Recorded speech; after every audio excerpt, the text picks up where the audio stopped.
Yeah, I've got almost actually 5,000 pieces of things in this office around me. Okay, so now where is your office? I'm in, yeah, exactly what I was saying. So I'm in Andheri, West Link Road. Session is live.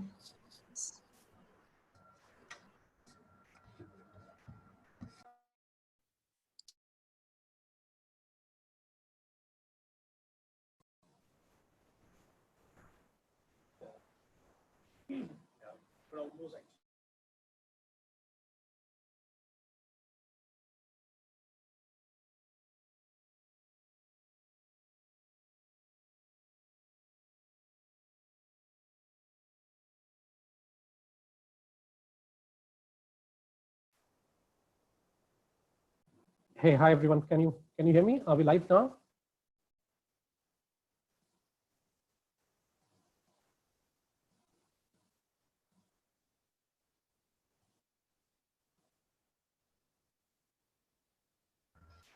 Good evening, ladies and gentlemen. May I welcome you to the CII SummitFX, the first edition of the Global AVDC Summit, which focuses on innovation, acceleration, and transformation. We will now shortly begin the plenary session 2, mounting the VFX Blockbusters. With growing appetite for VFX among audiences, the panel will look at addressing various myths around mounting VFX Blockbusters from script to screen. What should be the do's and don'ts that a writer, screenplay writer, director, and producer keep in mind while envisioning a VFX extravaganza on the screens of today and tomorrow? Our eminent panelists include Mr. Biju Dhanapalan from VFX Supervisor, Mr. Murali Manohar Reddy, VFX Supervisor, Fiercely Creative Studio, Mr. Ronak Sanghadia, VFX Supervisor, Redchillies VFX, Mr. Sidharth, founder of the story. May Mr. Jain to kindly moderate the session. Over to you, Mr. Jain. Thank you so much. Good evening, everybody. It's an exciting day, to have such eminent, professionals on this panel. And, I'm going to dive right in. Last week, someone reached out to me and asked me, now that the big films may not come very soon on the screen and the whole world is moving to OTT and streaming, will that make VFX faster and cheaper because you're going to watch it on the small screen? And I was like, that's not really how this works. And this explains to us, how I think while we've made so much of progress on the VFX technology side as an industry, with companies that you all run, I think, at the creator level, at the writers, the directors, the producers, there's still a lot of disconnect in terms of how best can they make use of this technology, make use of all the progress that we've made, and how will that impact a lot of content that's going to come on the small screen. And so I'll start with the most senior person on our panel, Biju. Can you give us a sense of how in the last few years the industry has sort of especially the film industry and the TV industry, how have they adapted to VFX, and what has been your sort of broad observation in a nutshell so far?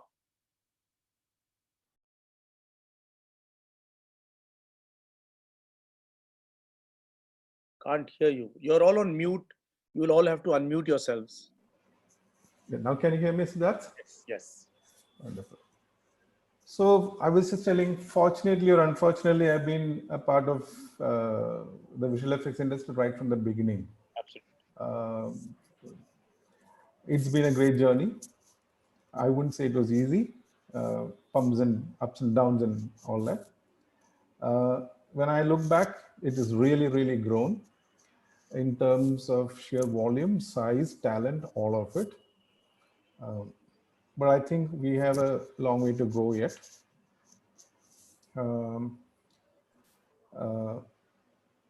And the way I have approached film visual effects is initially I would just kind of cut off from the visual effects part and understand what the film is all about. And my second job is actually to get under the skin of the director, understand his vision of the film, then come back and, of course, the regular storyboarding and so on and so forth happens. Then look at all the resources which is available to us, including the time, the talent, the money, and so on and so forth. Then try and figure out, okay, listen, how can we just tell this story without losing out on the core of the film, not losing out on the vision of the film, and so on and so forth. That's how I've been approaching this film. And that approach, I've been continuing all the while. And now the change, what I'm seeing is people have become more exposed to visual effects. And there's a trend which says that, look, let's just make a visual effects film, which I'm not very comfortable with. No, I mean, it's my personal opinion. That's the way I've been working. Let's make a film, visual effects, if it is required, let's just do it. That's been my approach. A lot of filmmakers have lately understood. Some of them would still kind of, hey, you being a visual effects director, how can you talk like that? But the point is that visual effects is just one of the tools what we use for making films. Let's just make films, visual effects required, yes, let's just do it. And I mean, technology has grown. I can't believe what a game engine is doing today. It's just unbelievable thing. I mean, I remember first frame which I rendered, which just took around 22 hours, that with 3 lights on a silicon graphics machine. That cut to, you're talking about 60, 80 frames per second, the way technology has grown up. So now people have higher expectations. It's up to us to live up to their expectations. Adapt the technology for the storytelling, adapt it. And one of the efforts which I'm putting on right now is actually to take the technology to the traditional filmmaking rather than altering the traditional filmmaking to adapt the new technology, which means that technology comes a layer below. Right. And so we have brilliant filmmakers, we have brilliant cinematographers, we have brilliant production designers. Now I think slowly our technology is becoming matured enough to be a filmmaking tool, to be given in their hands rather than we using it ourselves. Right. But my question is, are filmmakers equipped to collaborate in a way to make the best use of the tool? Okay, How do you so see that in the last few years? sure. Let me if I may, reframe the question, Right. or rather relook at it, the whole thing. The question is the technology grown enough to get under their skin? Is the question. Yes, there are techno-savvy directors, techno-savvy writers are there. But I think it's up to the visual effects to grow and mature, to be a tool for the filmmakers. Right. Can I like, for example, if Dickens holds the camera or his favorite tool, and can he frame it? The question is that. So till now, I don't think we had that kind of a ease of use of technology. Right. Absolutely. So slowly it's coming towards that one. Yes. On the other end, yes, the filmmakers are also getting matured or exposed to these tools, and they are also coming out with films which require that. Absolutely. Murali, I want to ask you this question. When you got involved in the project Bahubali, were you told, let's make a VFX film, or VFX was part of the narrative which came later? How was your approach in the beginning, and then obviously how it sort of did it get altered during the process? Yeah.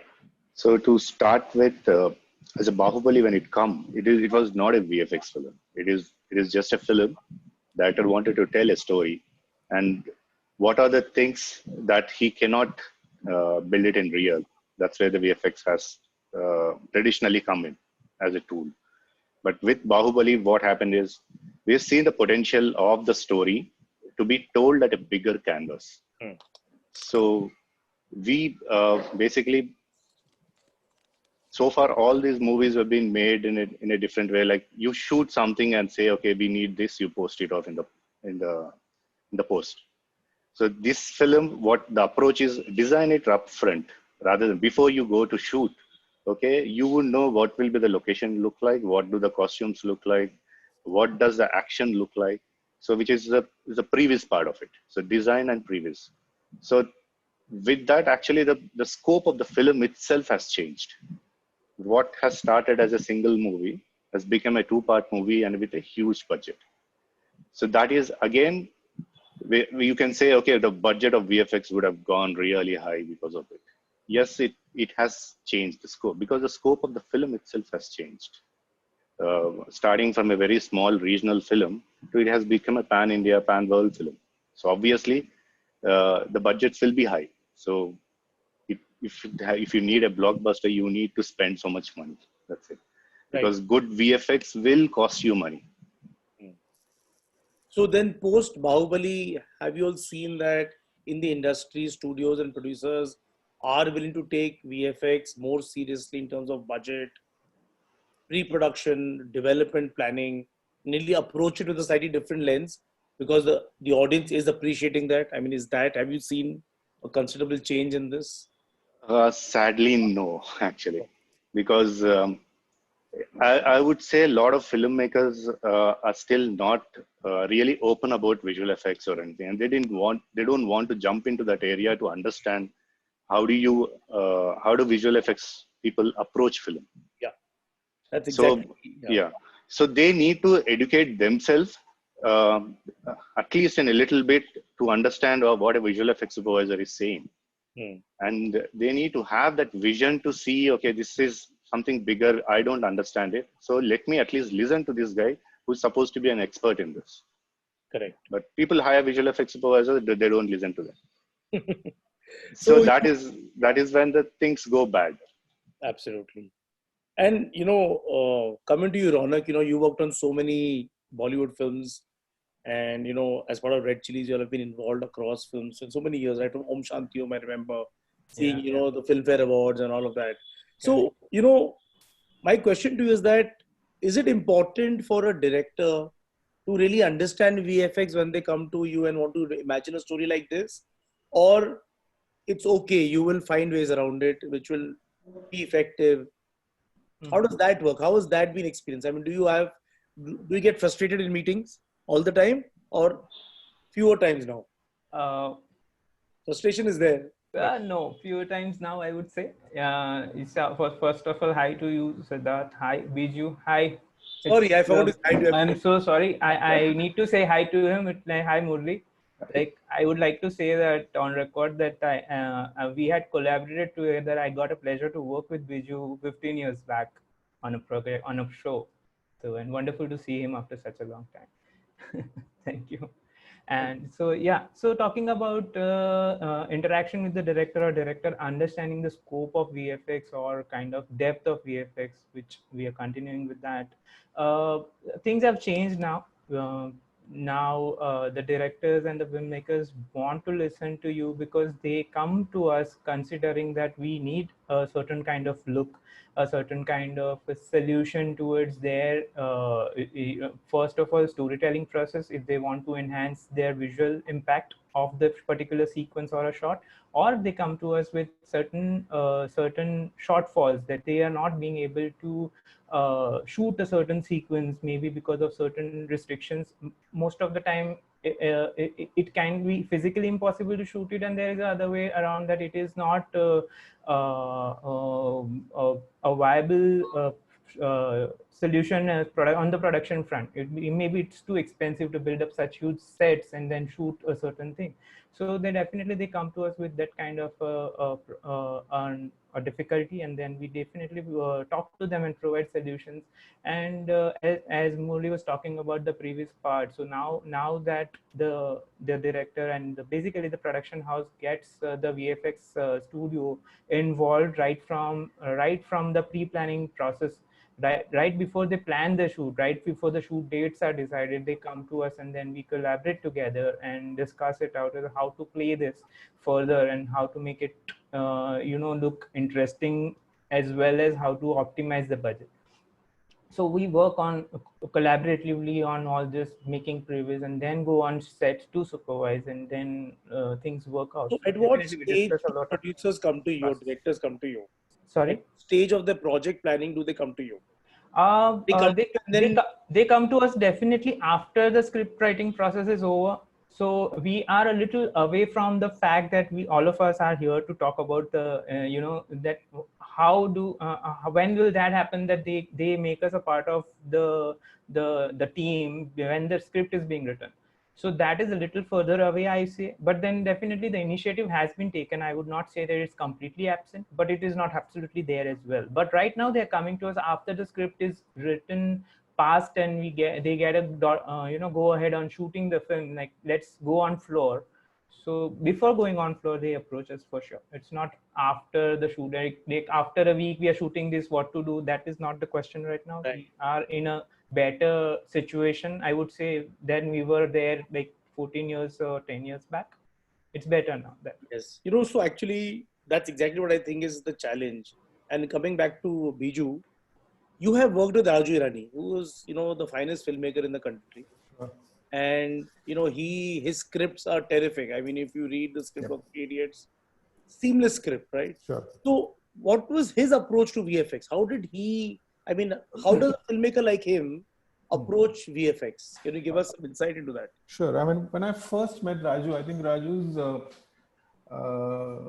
first film, which is MBBS. Yes. So he didn't want visual effects there because he did not trust visual effects. And no budget, I assume. That was not the reason. I think he spent more money on some of the set. He said, no, I want it physically there. I mean, CG looks a little bit CG. But then, yes, I mean, over a period of few interactions, then he kind of trusted us. And then onwards, I was involved in the script reading sessions. So as Ronak mentioned, the current film I'm working, I started working before the script is written. Okay. So those days, Ronak, good days are coming. Great to hear that. Happy. Is it because of COVID? Good question. But available for Zoom call. Let's do that.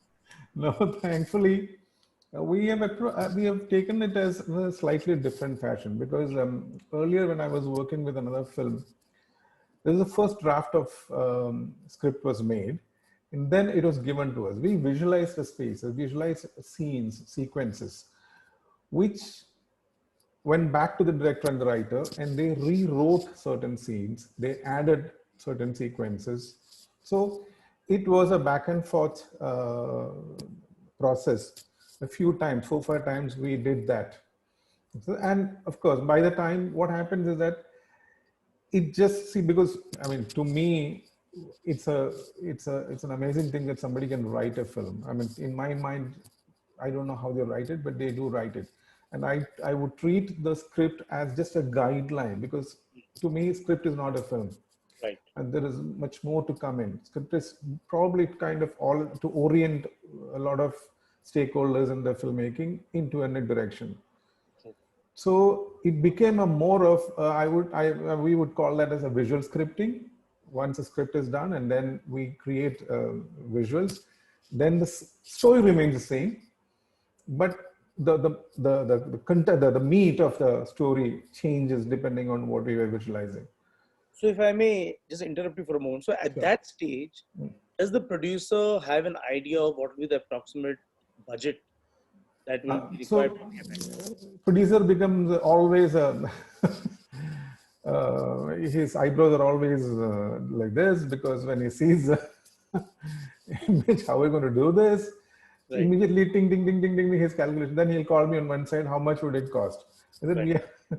Hold on, we haven't reached there. When will we reach there? So slowly, the gun starts coming onto my head.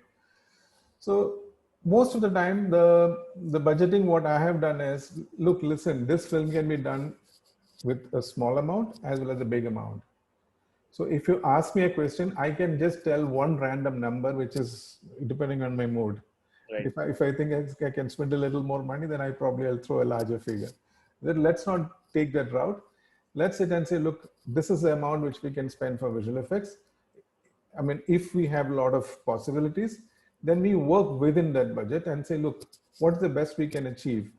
Maybe a little lesser real sets and a little more of a CG, or maybe the other way around, and so on and so forth. But always the budget becomes a little bit of a issue. And 75% of the time, fix a budget, let's just work within that one. That becomes more practical. That's 75% of the times. Yes. So, Murali, I assume your projects are in the 25% where there is no budget. Just do what you want to do. Is that how No. life now? No, it is not like that. See, typically producers' approach is they'll start with how much will it cost, because director's approach will be how can we do it, how can you make it better, and all that. The producer is okay. He'll be watching and he'll say, okay, how much will it cost me? With eyebrows? Yeah. The real answer is actually, so budget is relative to the potential returns of a film. So how much the producer want to spend, he knows the market better. Okay. So that he knows, well, okay, if I spend X amount of money, will I get X plus Y amount of money? So that is the budget that they will be working on, regardless of whether it is a multi-crore thing or a smaller film. Where VFX can come in is if they are involved in the starting stages of the film, they can help you make that super high VFX film, or within the budget constraints that you have, we can find an innovative way to tell the same story without compromising the story.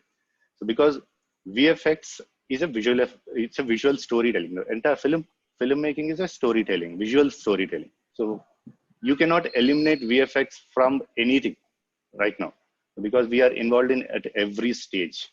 So it's better we get involved in it earlier so that we can give you a better solutions. True. So that you can cut down a lot of wastage. Right. So, Ronak, you guys are producers and you're a VFX studio. Right. We all sit in different buildings now. Yes, But, we do. it's the same. If, all roads lead to the same, superstar in a company. So, Yes. does that make it easy? Because, I'm assuming now, Redchillies has so many projects in the pipeline. Mhm. They're developing certain stories. I'm working, discussing stories with them. Yeah. And what are they coming to you early because it's kind of more accessible in-house, or it's still like how the industry operates? Are you seeing a change, or is there a benefit of being a producer and a VFX house? I have the same stand here. However, like as you just suggested, that it's a part of the same company. So we are division and a part of Redchillies. So definitely that access is there, and and they know. And in fact, whatever we are talking right now, we've been talking to that side or with that building guys, years back, and then that message has already put across a long time back, and so they are aware. It's not being received. And no, it has been received. So that's the reason I'm telling you the doors are open, and this message has been passed across a long time back, and they definitely contact us while the writing process is going on. So on that front, definitely there is a lot more communication, because it's that way. And so that is the best part of associating with a production house, so that we can reach out to the production house for certain things, and the production house reaches us, and just can discuss things. So that's better. And I have definitely not say, as Biju also pointed it out, I would not say that the doors are closed or they are approaching us later, but then that's in the process. The days are gonna come soon that while writing, things would be discussed, and how to make it look appropriate for the audience, and whereas not even shoot up the budget so much that the filmmaking itself becomes a big task or a hurdle while envisioning a film. So that's how it is. So, I have another question for you, Ron, and I've been curious about it. I'm assuming you're also doing the VFX for the series that Redchillies is producing. Yes, we are. On Netflix and correct. Yes. Does VFX become more challenging for episodic series because there are so many hours, that one project is more than a feature film, or is it not the way it seems? No, it is in a way. Now, see, because there are certain things, there is a certain premium quality of expectation that has built up you know, that Netflix and similar other OTT platforms has built up, you know, because everyone looking at Netflix originals or any other similar OTT platform original series, they are looking for a certain quality, and this OTT platforms are maintaining as well at that quality. So there is nothing like you know, like it used to happen in the television medium, that this can pass off or this cannot pass off. There is certain quality, bare minimum quality, which is expected. And I would bring in another thing that you just started off the discussion with, that on smaller screens it's better or easier. No, it doesn't. Exactly. Because just sharing with you that all the OTT platforms are soon gonna ask for 4K output, and 4K output is never gonna be like small screen, big screen. Exactly. So it has to be compatible with the 4K television screens available in the market. So even if people, 80% of the people watch it on the mobile phones, but still the output or the content has to be made which is compatible with the bigger screen. So here we are not kind of, you know, there is no compromise which is kind of visible to us. And on the episodics also, the quality that is expected is the same. It's the duration which is longer, but now it is very well planned. The episodics are also planned in a nice fashion. They are not haphazardly. So an episodic deliveries are not planted in a way a film deliveries are planted. You know, there is enough time and a proper scheduling done from their end as well as from our end, from then it is delivered. So it is not a panic situation, but the quality definitely is maintained, and that has to be ensured by both the parties. Correct. And it is being done that way. Right. Biju, you've seen so many ups and downs, good cycles, bad cycles, companies starting, shutting, starting again. Yep. And you know how, like, you know, with this new, because of COVID, so much of, you know, focus now on OTT streaming series. What is your instinct telling you? Will this be a better opportunity because the volume of work might increase, or how are you looking at this whole shift to OTT in terms of a business opportunity, career perspective for the whole VFX industry as a whole? I think there will be an upward movement Hmm. because appetite for content has definitely increased. And, you know, ever since television has come up, everyone is told that cinemas will shut down. But I don't think it has happened. Yeah. Yes, there could be some kind of fluctuation, and that period of downside might be a little longer or shorter. Right. But cinema watching experience in a theater is a different thing. I mean, it's just not watching a film, but it's so much more goes into it. So I think cinema is going to remain. Maybe it has to reinvent the experiences a little bit as the time goes, which we have done always along the time. So I mean, OTT will definitely has increased the content appetite for content more. And I keep hearing that a lot of big films could probably come as OTT series or OTT, you know, films. Yes. And they want to push the envelope more on the production side and visual side, Yes. and spend more money on the VFX. Absolutely, that's what's going on right now. Yes. I think the production quality, the expectations out of OTT has become high because it is competing with any other, you know, the best films across the world. Right. So you better live up to that, otherwise, no. Absolutely. And you know, Murali, coming to you, I mean, you know, South has always been a little more ahead in terms of, you know, pushing the envelope No. on the whole visual side, and, you know, trying to do much more.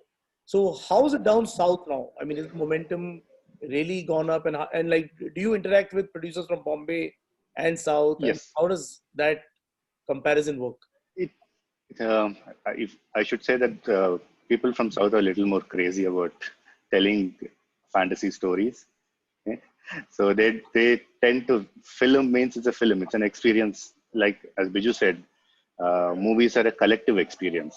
Right. So they tend to tell their stories on a bigger canvas, and they want to make it more bigger.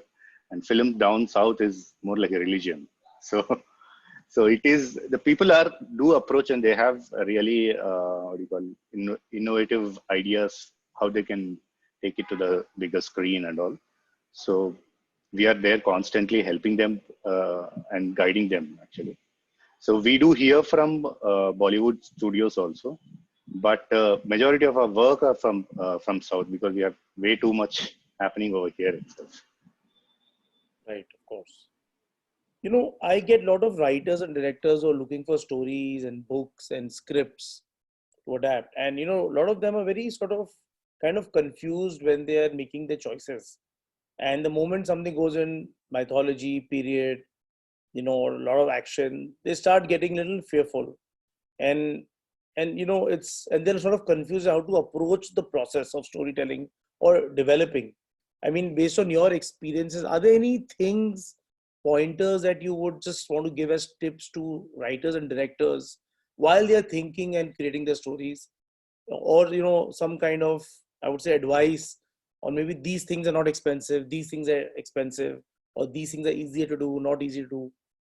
I mean, any broad strokes that people can keep in mind at the creating process? And I'll start with you, Biju.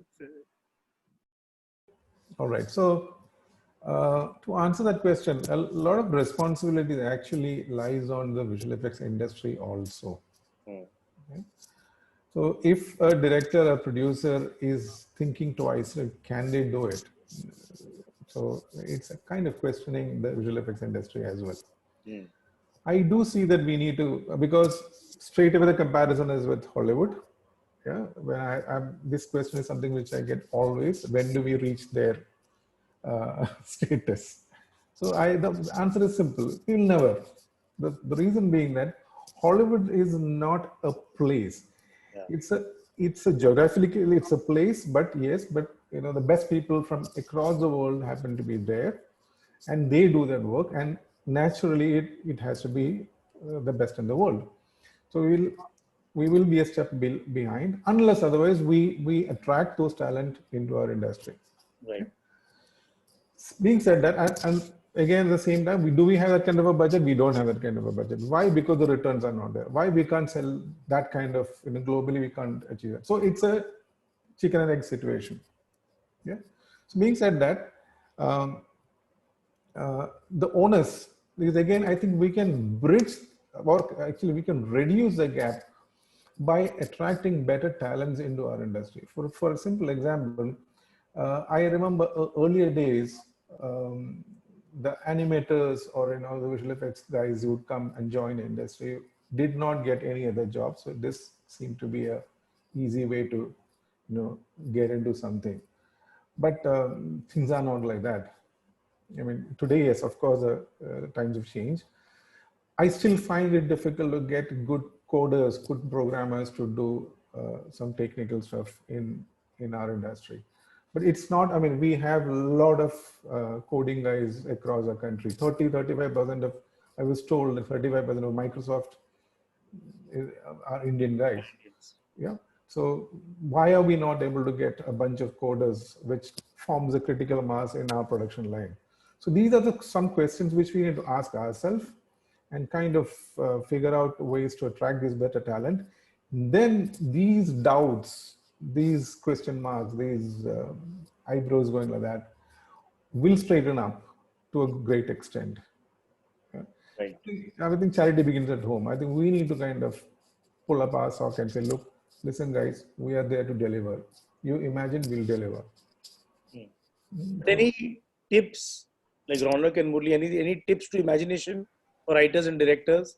Or what things they should, like, for example, I've heard like over the years, fur is very expensive, think non-fur, so I mean, are there like some basic, like, broad strokes that you want to add to what Biju just said?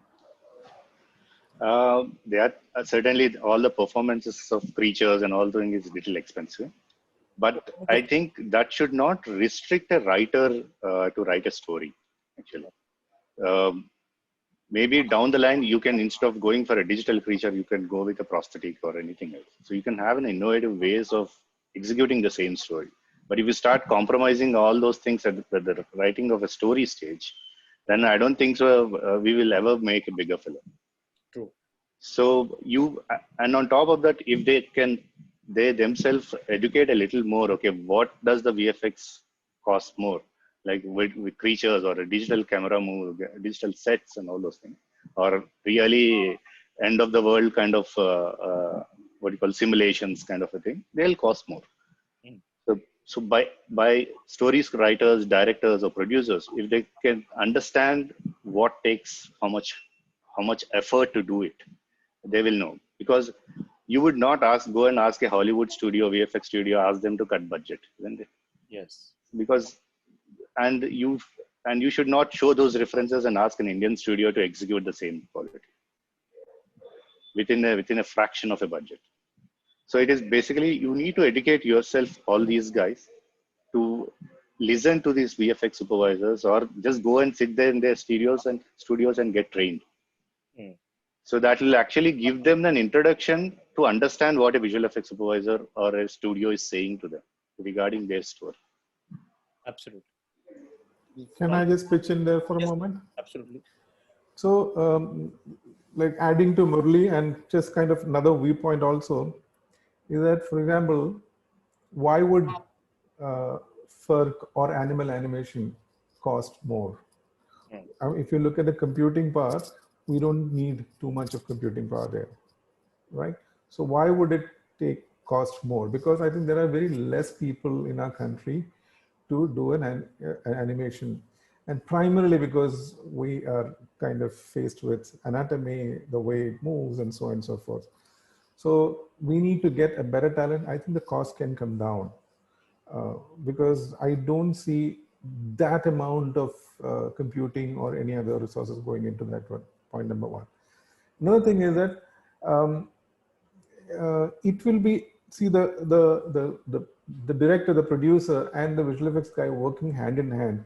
Initially, when I started talking, I said, look, first I'll just cut off myself from the visual effects point of view. Then I would work with them, like, for example, the script. I mean, I was just completely thinking along with the director and the writer, how would the story flow? Then we would come back and say, look, develop the sequences and say, look, I think Raju or anybody say, look, this is going to cost a little too much. Can we design a sequence? So they don't turn around and say, or they should have told you at the beginning, what's the point in coming and telling me right now? They never do that one. So we sit together and then sort it out without hurting the story, without hurting the vision of the film, and then fit the whole thing into so. And if we, one of the flip side of them knowing visual effects, what is possible and what is not, kind of affect the storytelling at the end of the day that reflects somewhere. So I generally cut them off from that. Forget how we're going to do it.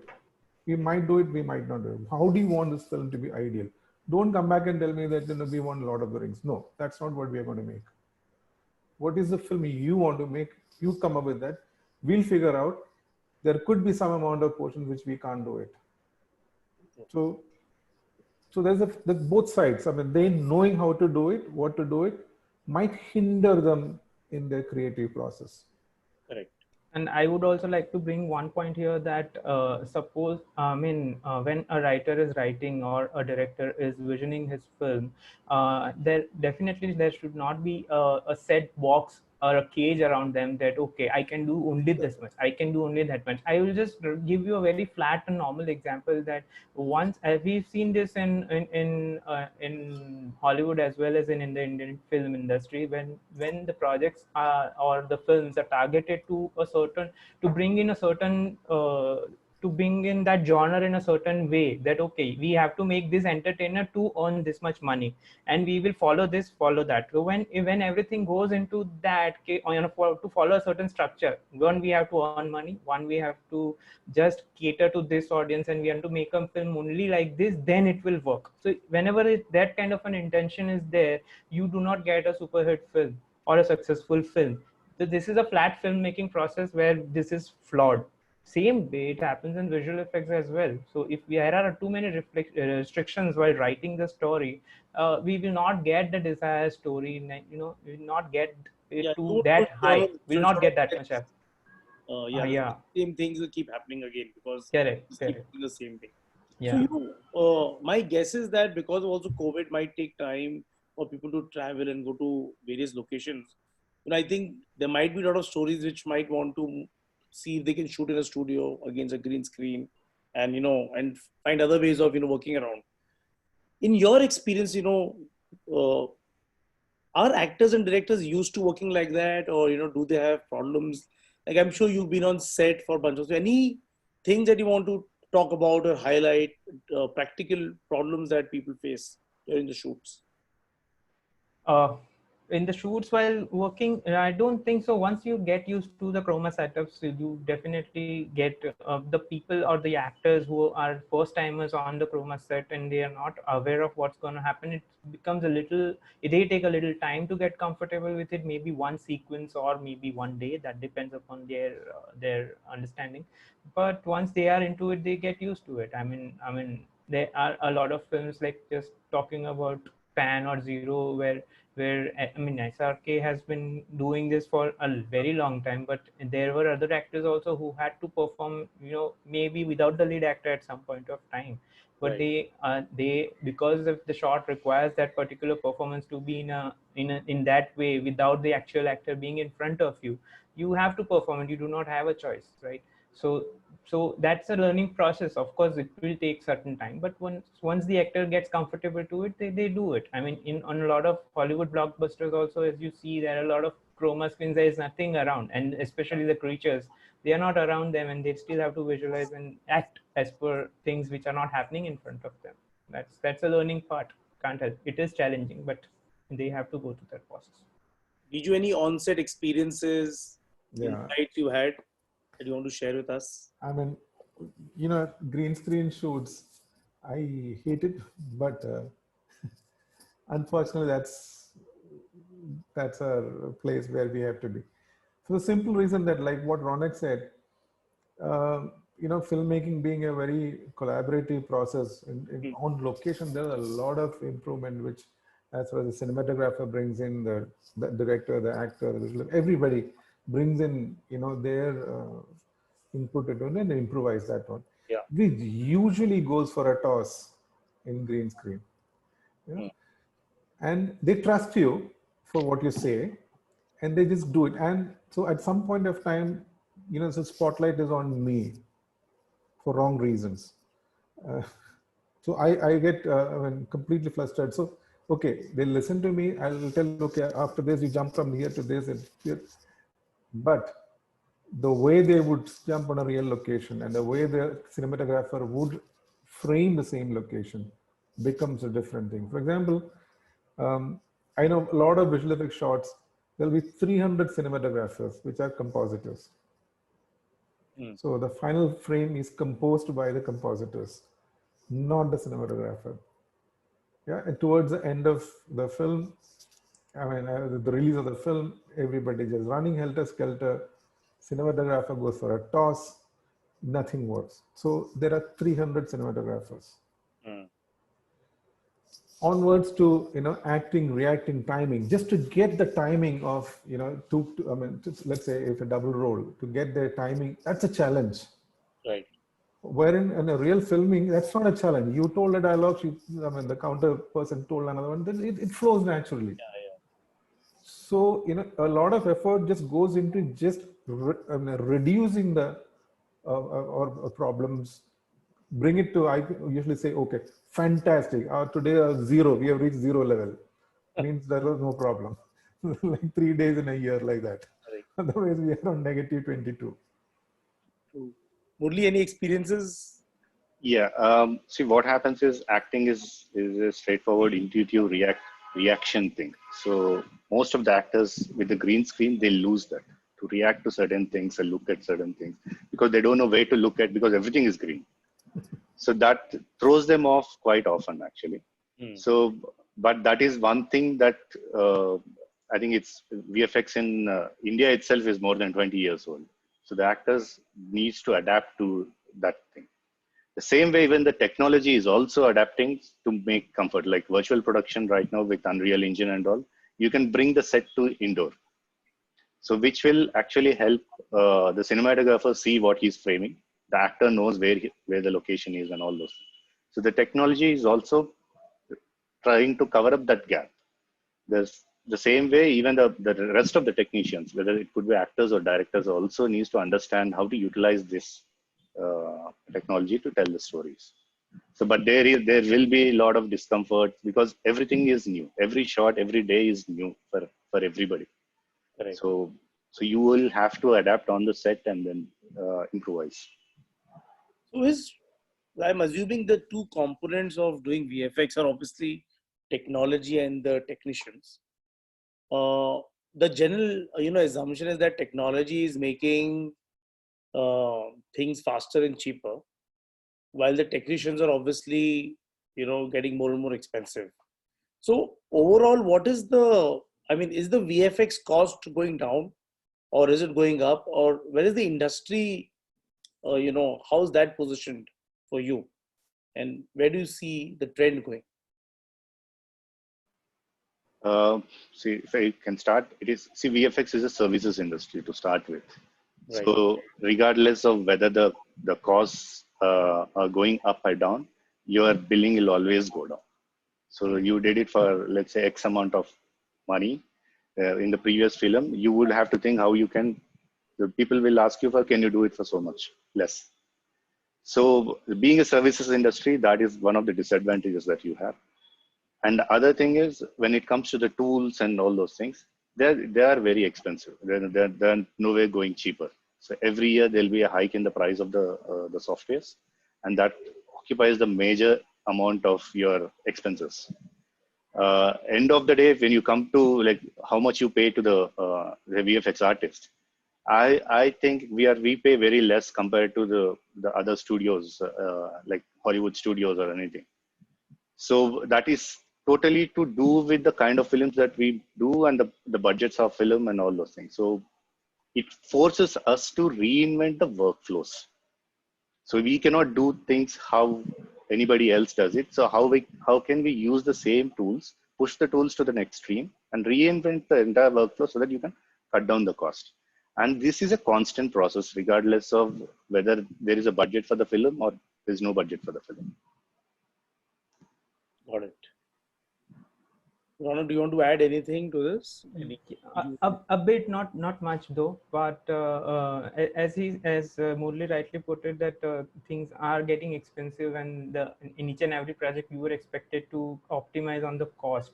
And normally what is shown in the Indian industry, that it's like always we have to always keep on optimizing the cost to adhere to the requirements of the filmmakers. Rather, there is not a substantial amount of effort being put into let's do there is two ways in things happen in Hollywood, that they keep on continuously developing and innovating, and they invest a lot of time, effort and money behind innovating and reaching somewhere, but they are innovating and reaching somewhere with the kind of work they get. So they get into that process as well as they do on the optimizing process also. But I do agree with Murali on this front, that on our end, that the balance between the innovation and optimization is not as much as the Hollywood industry has. So that is a little thing that can be worked upon. Like it can be made better for sure in future. Biju, is there more collaboration happening now, given so many years, people have now known each other, filmmakers know, all of you. So, do you see more collaboration now happening and people more organically, let's come together and make something better? Yes. I think pretty much off late, or rather in the last 10 or 15 years, I would say 15 years, all my projects have been like that. Okay. So my initial days, I used to be called the computer wala. Computer wala. Oh, on location. Oh, kahan hai? Computer wala kahan gaya, actually.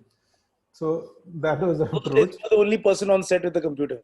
No, because the work is done on a computer. So, but that has changed quite a bit. That's why the last film, what I'm doing, even before the script was written, we started collaborating, and the script was written. Now we are doing the visual scripting of the whole film. There could be changes in the script and so on and so forth. So and my effort today is not just in doing visual effects. My effort is actually in developing some certain technologies such that the filmmakers can use it with their own hands. So when you go on a real location, on a recce, why do we go on a recce? Because there we go and just do the recce such that you know your shot division, you know what's going to come from there. You would change some certain shots and so on and so forth. Visual effects, when you're doing it, it just becomes the set pattern. It's very little leeway for the creative things to come on location. So I just would like to change that one, or rather how much ever we can change, such that the filmmaker, the cinematographer, the performer, everybody are themselves familiar with their own tools. So hopefully we should be able to do it. So, when you all get, scripts and you all give feedback to writers and directors of, trying to make changes, making more effective. Is that process getting better? Are writers and directors more open to thinking with you once they've crossed a certain top end on the rewrites? How is that process, and is there anything you'd like to talk about that? Sure. I think last 10 years that's happened all through my projects. We get a script. So you're saying Bollywood had scripts 10 years ago? Called for narration was my next question. Oh, I'm caught. Yes, there were scripts, including Raju's. So we would come back and probably sketch certain scenes and the way we saw it, and there are some certain occasions where they've changed based on the visuals. And of course, there were cases where we couldn't do it because it was too expensive, resources were not available. Then we could sit together and figure out another way of telling the same story part in a slightly different way. So it's always happened with me. I mean, usually I don't take films otherwise. Right. Murali, have you worked on films where the script is still not ready and you've been asked to give a budget and also start thinking creatively and start drawing things? No, certainly. We actually don't accept those kind of films. Oh. We also get involved at a very early stage. But is this, you don't accept those scripts pre-Bahubali or post-Bahubali? No, it is pre-Bahubali. Right from like past 17 years, that's how we've been working. We've been working along with the director and the story writers to make it happen. So along the way, we had to teach them a lot, certain things. So we are willing to do it. So not having, because it is ultimately you're building a imagination thing. Of course. You need to get everybody on board, and everything is not made.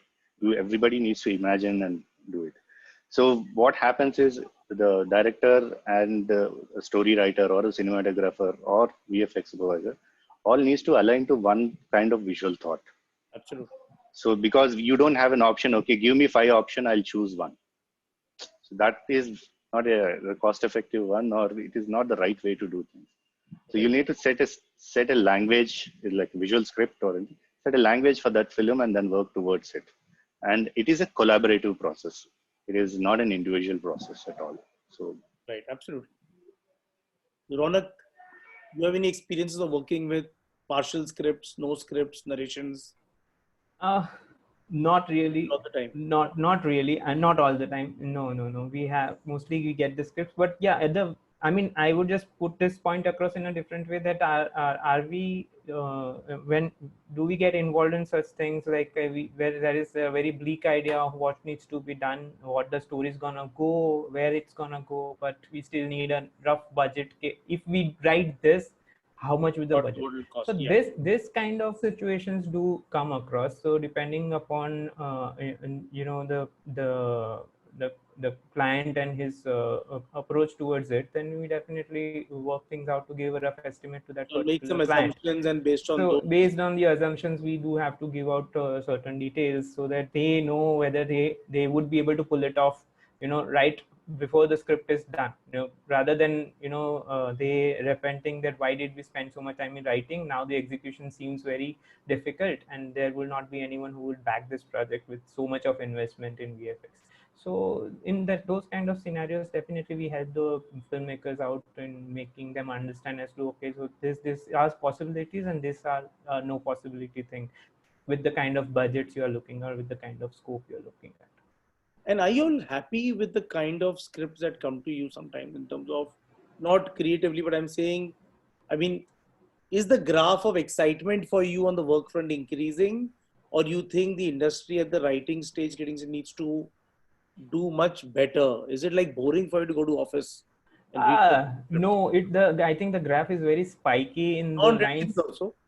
Yeah, graph is very spiky, I would say. Like, you know, films like, I mean, there are two films that were very loudly discussed, like Munna and Bahubali. Like, this kind of films do not happen every month or every year, I would say. Like, this kind of films happen like once in 2 years, you know, but once in 2 years. But so many films are made during the year, in 12 months, so many releases. Each and every film will definitely not have this kind of challenge, or, you know, I mean, you talk about the script, Yes, or the you talk about budget. the VFX or Yeah. the budget, everything in the right way. I mean, it doesn't happen every day. You do not have a Lagan, Munna by MBBS, or a Dil Chahta made each and every year. You know, I mean, even if you just consider the awards, this kind of films doesn't get made each and every year. So definitely there is a mixed platter that you come across, and certain things are exciting. So in a way, certain ways the challenges are more exciting, or certain ways the films are more exciting to work. I would just bring up film Chak De India, in which we worked. So we were a part of making the crowd multiplications and doing scoreboards and stuff. But the film was so beautiful, and we enjoyed working on it. And after watching the film, I mean, I still love it as a sports film. You know, one of those sports films made by India, produced in India, which I'm really happy and proud to be a part of such projects. So there are two things which drive us, you know, VFX challenges, as well as it's a good film. All of us are film lovers anyway. So once the cinema is in the right way, it is made the right way, we always enjoy working on it. Right. Recently, I worked on Shikara, which is a very beautiful film. I mean, it has not a great scope of VFX, but the film is beautiful. The film is told in a nice way. So I enjoyed working on it. So, you know, these days there's a huge trend of people looking at books as source material for stories and they wanting to adapt them for film or series. So, you know, Biju, has anybody come to you with a book and saying, here's a book, read the book and tell us what will this cost and can you make this? Not yet. People think I can't read. We will show you links to animation films then. But nobody has done that so far. No one has done Yeah. gone that far with me, at least. Only with you. I mean, now Bahubali is being made, the books. No, we did come across quite a few directors want to adapt stories, especially from Malayalam. Uh-huh. So yes, we did help them to estimate the budget and the process of doing that and all those. So at the book stage, or they wrote a script and then they came to you? No, at the book stage itself. Okay. Because they need to understand what will be the scope of this film, like if you want to adapt it to a visual medium. So then you they want the book and then came back with. Yeah. So that's why we. I think most of the VFX supervisors will be avid readers also. Yeah. So they read a lot. Either it could be a technical documentation or the story scripts and all. So we need to learn and adapt, and how do you read any story and visualize it and all that. Right. So, yes. Yeah, because I think that's really, you know, at my end, that's really picked up a lot.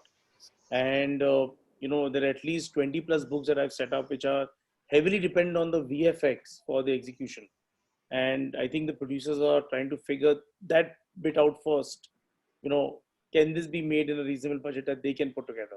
Because if not, then that becomes the challenge for the whole project as a whole. Yeah. And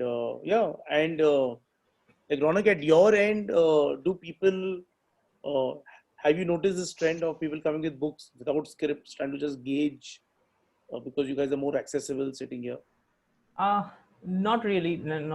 They haven't approached with books yet, but yeah, they definitely come up with concepts that this is what we are planning to do. I mean, they come up with certain presentations of this is what we are looking at. Like, if we develop this, how much would it cost? As I just said earlier as well. No, but that's still very broadly based on assumptions. Based on assumptions, yeah. But yeah, if you read an entire book and then you, a couple of times we have come across such things, but it is not still a book. It's most of the time it's a kind of a referencing that has been done and a presentation made. And but if somebody would come to you with a book, with a novel, yeah, that we want to adapt this for a film, read it and come back with a broad? Like, would you be able to do that? Would you do that?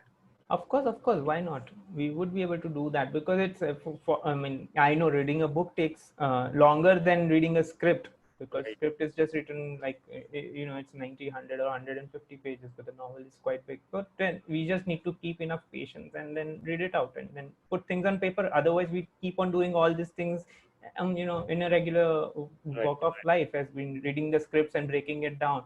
So most of the time we also point out, like, okay, these are the possible VFX sequences in your film. So that kind of proposal also we might, or suggestions we have to give to the clients approaching us. So this is of course, the novel is an elaborative medium, and then it will just make the process a little longer, but it is very much possible. Like, it's just an example of, I mean, it's a detailed story. So, the scope of things. So, trying to, like, sum up this thing. Siddharth, before that, what is your experience with visual effects, guys? Well, my experience. Yeah, good question. Over the years, I think I really feel the problem is more at the writer-director end, because I have seen a lot of pitches and people trying to set up projects without giving enough information to the VFX supervisor, VFX producer, and not giving enough, I would say, clarity of thought and vision, and then expecting them to come up with a budget based on assumptions. And then when they're writing it, they forget all those assumptions. And I think there is a gap there which I've noticed. But I also feel that now, with the whole stress on trying to create something visually more exciting and high concept, I think newer generation of writers, directors want to create something visually impactful. I think they are trying their best to think how. And I just feel there is a gap of enough people interacting with each other on a daily basis. It's very like, there is a VFX studio. The writers have a different group. The directors are, mingling in a different group. There's not enough constant exchange of information, experiences, tips, and just discussions. And I feel that needs to go up, because I see a lot of ignorance at our end, at the producer side and, and the writer director side. A lot of, things, people will keep watching the making of these Hollywood films on YouTube and think that is how things have to be done. That's how things, it's a very unrealistic sometimes estimate of what the industry is. And I think we are in a time now where collaboration is most important. And Sorry. So I was just saying that, collaboration is so important that it's important to pick the right story and, collaborate right from that stage in picking the story. For example, if I have options of 5 stories that I really love, which one should I pick? Should be a collaborative process organically right from that stage. Because I think it should also challenge you and excite you to work on something. Even creatively be very excited to, get something going. That I don't see that enough, and I'm hoping that will be really the theme for the next few years. Do you think that we mostly the writing part comes into the pre-production stage and VFX comes into the post-production, even though we are always talking about collaborating during the work process, but largely as the segment wise, if you see, the writing stage is a pre-production stage, very pre-production stage of a filmmaking, and VFX comes into post dominantly. So fortunately, just is it just because of that one factor where we are not meeting up? I mean, there are very few writers, as you say, the collaboration, or rather it's not, the meeting is not happening, the discussions are not happening, maybe because people are not meeting there. I think access is a big problem. Right. I think access and, the whole thing that, if we will reach out, because see, at your end also, how much material can you read and give free advice to people and tell them the budget? It's not possible. So you will want to meet that filmmaker who you have worked with before. You have a rapport and you know the seriousness of the intent. Because the challenge is there is too many people wanting this information. So I think there needs to be a way to filter this. And I think agencies or story companies like mine, or I don't know, somebody has to help figure this out. I think there needs to be some mechanism where, so, I think books is a great way, because I think producers who buy the book rights, at least you know that the producer is committed because he's paid for the book rights. Now the book rights is there, that means you have all the story completely detailed out. So I think at that stage, it is important to go to a VFX house before you even start the development of the scripts. And it'll be great if, we have a story, But before the scripts are written, the writers can spend a week with the VFX producers, talk, brainstorm, get their ideas, thoughts, and then start writing the screenplay. So then you Yeah, know makes sense. with greater precision. I think I've seen that in LA. That happens a lot, in the US, where at a very early stage, producers will, at the story stage, have initial conversations, and writers, know a lot about VFX. And I think there's a little more awareness there as to how to make the best of the medium. If you say that certain technique can be done at a cost-effective rate, maybe that technique can be used more in the screenplay. So I don't know. I mean, even for me, I think the knowledge is still a lot of is hearsay, what we read on the internet, and kind of, I think, floating.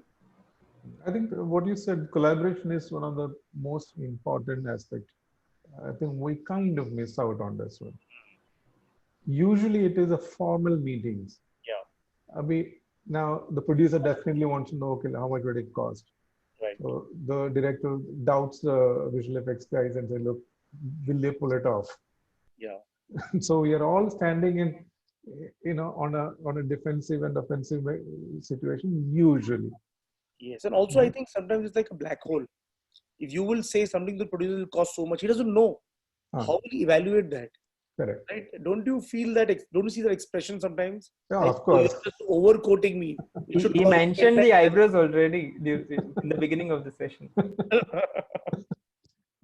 And not just the writer, producer, director, but on the other side also. I felt visual effects being completely an interdisciplinary or a multidisciplinary art form per se. Yeah. It also need to kind of engage with a lot of other aspects. I mean, I can't imagine, probably filmmaking is one area where it's completely multidisciplinary as much as visual effects. Absolutely. You're dealing with stunt guys to software engineers to mathematics guys to everybody. So collaboration, as you but correct. Yeah, and I think that thought needs to go that it's an engineering job only. I think somehow people think it's just using software. No, it is not. It is not, because you also need to understand the language of film and storytelling. Absolutely. I think, and that I think collaboration, I think there needs to be a platform where at least people meet every few months, if not every few weeks, and exchange Unfortunately, the bars are closed. Yes. But anyway, I think. No, you have a very valid point. I think it's time that we should kind of build some kind of a platform, informal platform. Informal platform, yeah. Which is the most productive, this thing I've figured out. Like now, coffee shops also close, everything shut. Absolutely, everything shut. The only platform available for this. Yeah. No. Even when everything opens up, if you're not collaborating and creating new ideas where you can bring out people to theaters, then they are stuck to OTTs only. Yeah. So you would eventually need to collaborate with a lot of people. True. To tell a story which can be enjoyed only on a bigger screen. And that's where the fun is actually. So let's hope for the big screen to come back into our life very soon. I think on this note, our time is up. Let's wrap. And thank you so much for coming on this panel and spending your time and sharing your experiences. And hope to see you all soon and mingle more with you guys. Yeah. Sure. Thank you so much. Lovely listening to all of you all. Thank you very much. Thank you, everyone. Thank you, panelists, for joining in for this interesting conversation. We look forward to your continued support and engagement on the CII platform. Thank you so much. Be safe. Thank you. Bye-bye. Thanks, Ed.